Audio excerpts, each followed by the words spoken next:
할렐루야. 우리 목요일 아침입니다. 우리 성도님들 삶에 하나님의 말씀의 은혜가 가득하시길 이 아침에도 간절히 축복합니다. 우리 로마서 7장 1절로부터 13절까지 말씀을 읽었습니다. 죄를 깨닫게 하는 율법이란 제목으로 함께 하나님 말씀을 상고하겠습니다. 예수님께서 우리에게 행하신 일은 내 죄를 대신하여 형벌을 받으신 겁니다. 죄의 값을 지불하시고 우리 성부 하나님 앞에 우리의 죄를 친히 본인이 담당하셔서 그의 피로 우리를 죄에서 구속해 주신 겁니다. 값을 지불하여 우리를 사시고 우리와 하나 되셔서 우리를 자녀로 만들어 주셨습니다. 그래서 천국의 복이, 하늘의 복이 우리 성도들에게 다 임하게 된 것이죠. 우리에게는 가장 큰 축복은 우리가 하나님의 자녀가 되었다는 사실입니다. 자녀는 곧 영생에 있죠.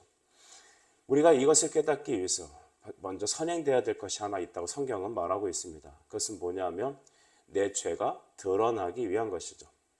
밤중에 껌껌했다라면 여러분 우리 집이 어떤지 우리 삶이 어떤지 도통 발견하지 못할 것입니다. 그러나 빛이 비추고 아침이 되게 되면 집안 곳곳에 흐트러진 물건과 또 여러 가지 상황을 우리가 빛을 통하여 보게 되죠. 우리 인생도 내가 어떻게 잘못됐는지, 내가 하나님 앞에 얼마나 큰 죄고 왜 예수 그리스도가 필요한지를 알리기 위해서 먼저 선행되어야 될 것이 있는데 빛이 비추어져야 합니다. 내 상황이, 내 마음이, 나의 어떤 비참한 현실이 하나님의 말씀으로 비추어져야 합니다. 그 첫 번째 작용이 율법의 작용이죠. 죄를 드러나게 한다라는 것입니다. 그래서 이 성경은 우리에게 다시 한번 비유를 알려주기 위하여 그 율법과 죄의 관계, 그러니까 율법이 우리의 죄를 비추어 주어서 드러나게 하기 위하여서 그 관계를 이 남편과 아내의 혼인 관계로 1절과 3절까지를 설명해 주고 있습니다. 1절에 보면 이렇습니다. 형제들아, 내가 법 아는 자들에게 말하노니 너희는 그 법이 사람이 살 동안만 그를 주관하는 줄 알지 못하느냐라고 바울은 딱 질문을 던지죠. 이게 이제 수사법이죠. 질문을 던지고 답을 하고 또 다시 그 답에 대한 질문을 던져서 계속적인 질문과 답을 통하여 깨닫게 하는 것입니다. 이것은 무슨 말일까요? 그러니까 너희 법을 알지 않느냐? 유대인들을 향해서 하는 말이죠. 하나님의 말씀의 법을 아는 너희가 알지 않느냐? 그러니까 사람이 살 동안만 그 법에 마운더리 안에 처진다는 것입니다. 그 법은 뭐냐? 남편의 법입니다. 우리 2절을 보니까 남편이 있는 여인이 그 남편 생전의 법으로 그에게 매인바 된다라는 것이죠. 그러니까 여인은 남편에게 기속이 되어서 그 아내가 살아가는 동안 남편으로서의 그 법 아래 여인이 가두어지게 됩니다. 근데 그 남편이 돌아가시게 되면 그 여인은 이제 자유롭게 된다는 것이죠. 그러나 남편이 살아있는 생전에는 그 남편의 주도권 안에 들어가게 된다는 것을 우리 메타포로 사용하고 있는 겁니다. 이렇게 여러분 율법이 우리에게 왕노릇하는 것은 율법의 영향이 살아있는 때를 말한다는 것이죠. 남편의 법은 곧 율법이라 말을 하면서 우리가 거기에 귀속되어 있는 동안, 즉 예수 그리스도를 만나기 전에, 복음을 받기 전에는 율법의 정죄 속에 우리가 갇혀져 있다는 것을 이와 같은 방법으로 설명하고 있는 것입니다. 여러분 어떻습니까? 그 옛날에 그 아내들은 철저히 남편의 법에 기속되어 있죠. 남편의 말하는 것에 따라야 됐고, 오늘날과 좀 다르죠. 오늘날 여인이 더 세죠. 하지만 여러분 원래 남편이 살아있는 그 법 안에서 여인은 당시에 경제활동을 할 수 없었고 또 남편이 가라 하면 가고 오라 하면 오게 되었고 남편을 떠나서 살 수 없게끔 해놨습니다. 그래서 우리가 그리스도를 만나기 전에는 죄의 종이었고 이 남편의 법 아래 갇혀있는 사람들이었습니다. 하지만 그 남편이 떠나게 되면 그녀는 자유롭게 되는 것이죠. 남편의 법에서 자유롭게 되는 것입니다. 율법이 우리에게 주는 것은 여러분 어떤 것입니까? 이렇게 우리의 죄를 드러내게 하기 위한 것입니다. 그래서 이제는 죄의 법 아래 놓여 있는 것이 아니라 하나님의 아들의 자녀로 바뀌어진 것이죠. 죄의 올무에서 벗어난 것입니다. 그렇다면 하나님께서는 왜 이렇게 우리에게 율법의 은혜를 먼저 주셔서 우리로 하여금 그 안에 귀속되게 했었습니까? 그것은 우리로 하여금 열매를 맺게 하기 위한 것입니다. 4절을 보면 내 형제들아 너희도 그리스도의 몸으로 말미암아 율법에 대하여 죽임을 당하였으니 이는 다른 이 곧 죽은 자 가운데 살아나신 이에게 가서 우리가 하나님을 위하여 열매를 맺게 하려 함이라. 아멘. 왜 너희가 율법에 대하여 이렇게 미리 묶여 있게 하였느냐? 그것은 바로 하나님께서 너희가 예수 그리스도를 만나, 우리 중간에 보면 죽은 자 가운데 살아나신 이에게 가서라고 했습니다. 남편의 법에서 벗어나서 바로 그리스도께로 귀속되어서 이제는 우리가 열매를 맺게 하기 위함이다라는 것입니다. 다시 정리하면 여러분, 우리는 과거에 하나님을 알지 못하는 상황에서 율법 속에 매여 있었습니다. 그러면 그 율법 속에 매여 있으면서 우리는 죄의 정죄를 받으며 사망이 우리에서 왕노릇하게 되죠. 그러므로 그 고통받던 우리가 이제는 예수 그리스도 죽음 가운데 살아나시니 율법의 정죄를 이기시고 사망을 이기시고 우리에게 생명을 주신 그 그리스도께로 옮겨가서, 이것을 요한복음의 관점으로 보면 예수님과 하나 되어서 그와 접붙임 받아서 우리 성도가 거룩한 하나님 앞에 행실로 살아가기 위한 것이다라는 것이죠. 열매를 맺는다는 것은 말씀의 순종을 통하여 우리의 삶에 성령께서 드러나게 하신다는 것을 말합니다. 그래서 우리 요한복음 15장 5절 말씀 보면 나는 포도나무고 너는 가지다라고 했습니다. 너가 내 안에, 내가 그 안에 거하게 되면 사람이 열매를 많이 맺나니. 아멘. 우리가 예수 그리스도로 하나님 앞에 그리스도와 연합되어서 우리가 예수의 열매를 많이 맺기를 원하시는 겁니다. 우리가 예수의 열매로 순종되어지는 삶을 살게 되면 여러분, 하나님께서 기뻐하게 되는 거죠. 그러나 조건이 있습니다. 우리가 그리스도와 하나 되지 않으면, 예수님 안에 있지 않으면 우리는 아무것도 할 수가 없는 것입니다. 이 아침에 여러분이 기뻐해야 될 한 가지 주제가 무엇입니까? 우리는 율법의 정죄에 매여 있는 지체들이 아니라 바로 죽은 자 가운데 살아나시니 곧 예수 그리스도와 연합한 하나님의 자녀라는 것입니다. 영원한 생명이, 하나님의 자녀됨의 권세가 그와 연합되어서 그로부터 주시는 복과 은혜로 인하여 우리는 예수 그리스도라는 열매를 맺게 됩니다. 사랑과 희랑과 화평과 자비와 온유와 인내와 절제들, 그 모든 영적인 은사들이, 성령의 열매들이 바로 예수 그리스도를 통하여 바로 우리 인생 안에 구현되고 열매 맺어지고 드러나게 된다는 것입니다. 할렐루야. 여러분, 이것이 너무 기쁘지 않습니까? 내 안에 예수의 형상을 날마다 이루어가면서 내 안에 말과 삶과 행동이 그리스도께로 날마다 달려가게 되고 예수님으로 말미암아 열매를 맺게 된다는 것입니다. 사랑하는 사람을 위해서 내가 그 사람화 된다는 것, 얼마나 기쁜 일입니까? 여러분, 예수 그리스도로 우리는 변화되었습니다. 여러분, 그 예수 그리스도로 기쁨을 얻습니다. 예수님이 날 사랑하신 그 모든 말씀을 통하여 내 안에 감격과 기쁨과 힘이 솟아납니다.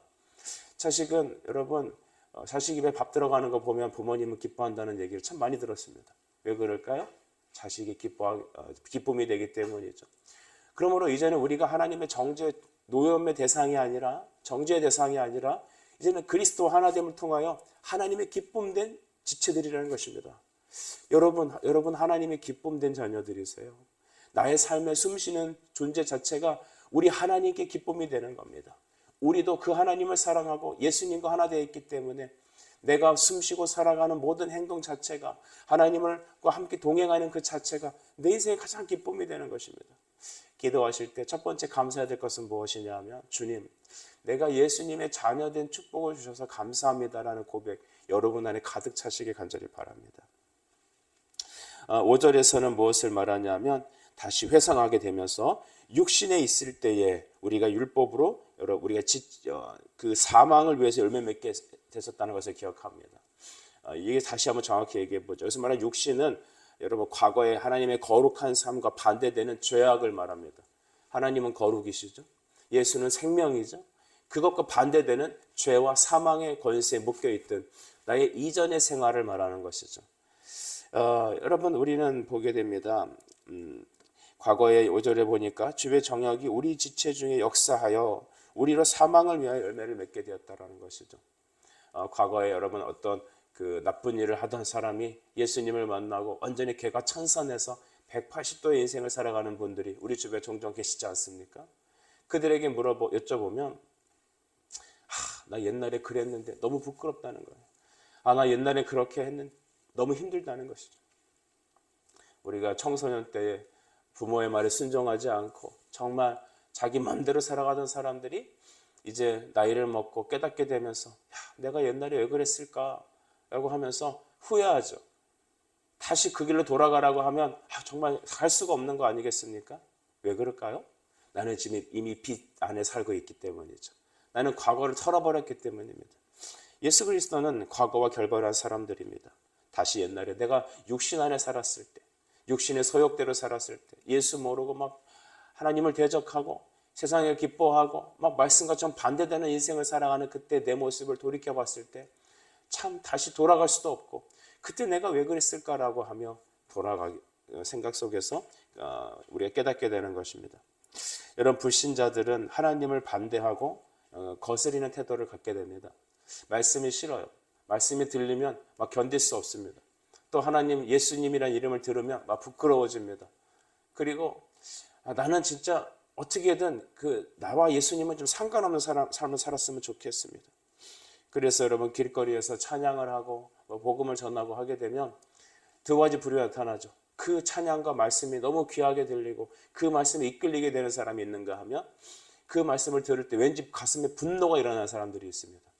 여러분, 왜 분노가 일어납니까? 내 안에 하나님을 거스리는 율법의 정죄 안에 내가 여전히 육신에 매여 있는 인생을 살고 있기 때문입니다. 기름이 막 끓고 있을 때 여러분 물을 한번 튀겨보십시오. 어떻게 되겠습니까? 난리가 나죠. 그냥 팬 안에 난리가 납니다. 그것처럼 세상에 육신에 매여 있는 사람, 어둠 속에 살아가는 사람들의 특징은 여러분, 그리스도의 빛이 비추어지면, 말씀이 선포되면 하나님을 거스리고 대적할 수밖에 없게 되는 것입니다. 우리가 그런 지체들을 놓고 무엇을 해야 될까요? 은혜를 달라고 기도해야 될 줄 믿습니다. 여러분, 신자는 어떤 사람입니까? 신자는 외적으로 율법을 따르는 자가 아닙니다. 왜냐하면 생명의 성령의 법에 놓였기 때문이죠. 6절을 보시면 우리가 얽매였던 것에 대하여 죽었으므로 율법에서 벗어났으니 라고 말합니다. 여러분, 이 말씀에서는 율법을 다소 부정적으로 얘기하는 것 같이 들립니다만 실제로 그러지 않죠. 율법도 선합니다. 뒤에 말씀이 나옵니다. 율법도 선합니다. 하나님 말씀입니다. 그러나 내 안에 죄로 인하여서 우리가 하나님 말씀을 거스르게 되고 하나님 말씀이 듣기 싫어하는 것입니다. 그러므로 신자는 우리가 율법에 따라서 외적으로 따르는 것이 아닙니다. 우리는 생명의 성령의 법에 놓여 있습니다. 우리 로마서 8장 2절 말씀 보면 그리스도 예수 안에 있는 생명의 성령의 법이 죄와 사망의 법에서 너를 해방하였음이라고 말합니다. 할렐루야. 하나님의 법은 우리를 죄와 사망에서 해방하시는 것입니다. 율법의 정죄가 아니라 이제 그 정죄에서 벗어나게 되는 것이죠. 그리고 나서는 이제는 율법에 제시한 그 하나님의 거룩한 말씀에 내가 순종되어지게 됩니다. 내가 그 말씀을 이제는 믿음으로 지켜나가고 싶어하는 그런 영적인 감동이 마음에서 흘러납니다. 말씀과 기도를 통하여서 내가 그 말씀을 향하여 달려가게 됩니다. 과거에 하나님께서 말씀을 통하여 너는 순종하라, 너는 거룩하라, 너는 나를 바라보라 라고 하면 내가 왜 당신을 바라봐야 되고 내가 당신과 나랑 무슨 상관이 있고 이렇게 반대되는, 부딪히는, 마치 염소가 들이받는 것 같은 반대하는 마음이 일다가도 이제는 예수 안에 생명의 성령의 법 안에 놓이게 되면 우리는 어떤 마음을 갖게 되냐 하면 그 말씀에 아멘하게 됩니다. 그 말씀이 합당하게 여겨집니다. 그런데 그렇게 살지 못하는 내 육신 안에 약함을 놓고 애통하게 됩니다. 여러분, 애통하는 자는 어떤 축복을 받습니까? 복이 있습니다. 애통하는 자에겐 복이 있습니다. 왜냐하면 위로를 받을 것이기 때문입니다. 그리스도가 내게 오셔서 내 마음을 다독여 주시고 나로 하여금 그 말씀을 향하여 달려가게 하십니다. 주님, 나를 거룩해 하옵소서. 주님, 내가 주님의 뜻을 알게 하옵소서. 주님, 내가 그 주님의 말씀에 순종하게 해주십시오. 남을 용서하게 해주십시오. 원수를 사랑으로 품을 수 있게 해주십시오. 복음을 전하라 명령하셨으면 하나님, 내게 복음 전할 수 있는 성령의 충만을 부어 주옵소서. 여러분, 우리는 이렇게 그리스도를 향하여 지향하게 됩니다. 그리스도의 형상에 이르는 그날까지, 천국 가는 그 마지막까지 내 안에 예수님의 형상으로 변화되기 위하여 나는 날마다 기도와 말씀으로 내 자신을 쳐서 복종시키고 내 삶에 하나님 안에 거룩함이 드러나게 되는 겁니다. 여러분, 이런 것들은 다 성령의 역사죠. 그러므로 외적으로만 율법을 따르는 것이 아니라 그냥 율법주의로 이렇게 했어 안 했어, 했냐 안 했냐 이런 것을 따지는 게 아니라 내 안에 지향성이 하나님 말씀을 향하여 나아가게 되는 삶, 그것이 바로 신자의 삶인 것이죠. 8절을 보면은 이 계명이 좋은 것이다, 선한 것인데 내 안의 죄성 때문에 계명이 악하게 드러날 뿐이다라고 성경은 설명하고 있습니다. 우리 8절을 보십시오. 그러나 죄가 기회를 타서 계명으로 말미암아 내 속에서 온갖 탐심을 이루었나니 이는 율법이 없으면 죄가 죽은 것이니라. 율법이 없으면 뭐라고 설명하십니까? 죄가 죽은 것이다 설명하죠. 그러니까 계명이 잘못된 게 아니라는 것이죠. 하나님의 말씀이 틀린 게 아닙니다. 그럼 뭐가 문제일까요? 내 육신 안에, 내 이전의 삶에 있었던 내 죄성이 그것을 향하여 계속해서 부딪히기 때문에 율법이 나를 향하여 악한 영향을 주게 되는 것입니다. 하나님 말씀 앞에 내가 잘못된 것이죠. 어떤 사람이 재판을 받습니다. 그러니까 당신은 몇 년형, 벌금 얼마 이렇게 딱 구형을 했습니다. 그러면 그 판결을 받은 사람은 진짜 이 법 때문에 내가 이렇게 돈을 물게 되었다, 법 때문에 내가 이렇게 감옥에 가게 되었다 하며 욕을 할 것입니다. 여러분, 법이 잘못된 겁니까? 아니면 그 사람이 잘못된 것입니까? 그 사람이 잘못한 것입니다. 그 사람의 죄가 있기 때문입니다. 그런데 법은 그 사람에게 악하게 적용되었습니다. 이런 것이죠. 하나님의 말씀은 선한 것이죠. 하나님의 말씀은 완전한 것입니다. 그런데 나의 죄가 그 하나님 말씀에 부딪히기 때문에 율법의 작용으로 내가 하나님 법 앞에 죄인으로 드러나게 된 것이죠. 그러므로 9절에 보면 계명이 이름에 죄는 살아났고 나는 죽었다라고 말하고 있죠. 계명이 부족해서, 계명이 잘못돼서 인간이 범죄한다는 의미가 아닙니다. 인간의 죄성으로 인하여서 율법이 작용하게 되는 것입니다. 율법은 어떤 센서와 같아요. 우리가 그 하나님 말씀 앞에 딱 가게 되면 말씀의 비춤을 받으면 우리 안에 그 죄성이 딱 드러나서 바로 법의 감지가 되는 겁니다.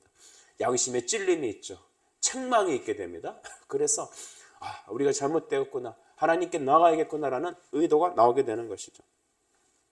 그러므로 말씀을 읽을 때 우리에게 오는 영적 유익은 뭐냐 하면 우리가 죄가 드러나게 되는 겁니다. 하나님 앞에 다시 한번 회개의 자리에 나가게 되는 겁니다. 율법에 그런 기능이 없다면 우리 안에 회개는 없게 됩니다. 그냥 입으로 하는, 그러니까 말로만 그렇게 하게 되는 것이죠. 그러나 마음을 찢는 참된 회개는 바로 이 율법의 부딪힘으로, 율법의 센서로 인하여서 죄가 되기 때문에 하나님 앞에 진심 어린 회개로 나아가 용서를 받게 되는 것이죠. 그러나 불신자들은 어떤 영향이 있습니까? 그들은 그 죄의 센서로 인하여서 점점점 죄에 대한 형벌의 마일리지가 쌓아가게 되는 겁니다. 그래서 마지막 그 심판날 지옥에서 그 모든 형벌을 받게 되는 것이죠. 그러나 믿음의 사람들은 반대로 그것을 센서가 작동됨으로 하나님 앞에 회개의 자리로 나아가 용서함을 받고 더 큰 은혜를 받게 되는 것입니다. 그러므로 율법의 정확한 기능에 대하여 13절은 말하시죠. 우리 13절 다시 보십시다. 그런즉 선한 것이 내게 사망이 되었느냐? 그럴 수 없느니라. 오직 죄가 죄로 드러나기 위하여 선한 그것으로 말미암아 나를 죽게 만들었으니 이는 계명으로 말미암아 죄로 심히 죄되게 하려 함이라 했습니다. 계명으로 말미암아 죄로 어떻게 한다 했습니까? 심히 죄되게 하느니라. 사랑하는 여러분, 하나님의 말씀의 계명으로 내 죄가 심히 죄가 되었습니다. 율법의 순종으로 인하여 의롭게 될 사람이 이 땅에 아무도 없습니다. 그러나 율법은 죄를 깨닫기 위한 것입니다. 하나님의 말씀의 센서는 오늘 우리에게 작용하여서 신자에게는 회개의 자리로 나가게 하여 용서와 복과 은혜를 누리게 하며 그리스도와 더 돈독한 관계를 형성할 겁니다. 하지만 불신자들에겐 더 큰 마일리지를 써서 매를 버는 것이죠. 그리고 율법으로 인하여서 우리에게 비춤을 받아 그 비춤으로 우리는 하나님 앞에 죄인이고 주님 앞에 나아가야 되는 당연성을 갖게 되는 것입니다. 율법의 선기능, 그것은 우리가 죄인 되게 하는 것입니다. 우리가 죄인으로 드러나지 않는다면 어떻게 하나님께 나아가겠습니까? 이 아침에 기쁨으로 여러분 달려가십시오. 말씀으로 하나님 앞에 나아가십시오. 하나님은 여러분을 고치시고 여러분을 비추셔서 더 깊은 관계로 이룰 것입니다. 믿지 않는 자들에게 이 말씀은 회개의 말씀으로 그리스도께로 나가게 할 것입니다. 하나님은 선하십니다. 이 아침에도 하나님은 여러분을 도우시고 이끌어 주실 것입니다. 기도하겠습니다. 사랑의 주님, 은혜를 감사합니다. 주께서 우리를 살리시고 또한 긍휼히 여기셔서 우리에게 이 아름다운 말씀을 주시니 감사합니다. 믿어 순종케 되는 역사 허락하여 주옵소서. 예수 그리스도 이름으로 기도드립니다. 아멘.